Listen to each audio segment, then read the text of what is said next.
বঙ্গবন্ধু শেখ মুজিবুর রহমানের ছবি ছাড়াই নতুন ডিজাইনের ব্যাংক নোট বাজারে আসবে বলে জানিয়েছে অর্থ মন্ত্রণালয়। অর্থ মন্ত্রণালয় থেকে সব মূল্যমানের ব্যাংক নোটের জন্য নতুন নকশার প্রস্তাব চেয়ে বাংলাদেশ ব্যাংকে একটি চিঠি পাঠানো হয়েছে। গত 29 সেপ্টেম্বর অর্থ বিভাগের উপসচিব স্বাক্ষরিত চিঠিতে বাংলাদেশ ব্যাংকের মুদ্রা ও নকশা উপদেষ্টা কমিটির সুপারিশ চাওয়া হয়েছে।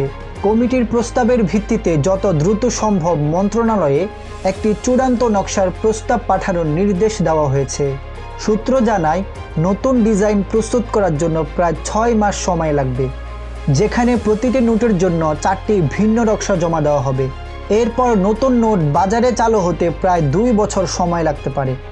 বর্তমান ব্যাংক নোটগুলো ধীরে ধীরে নতুন নোটের সঙ্গে প্রতিস্থাপিত হবে।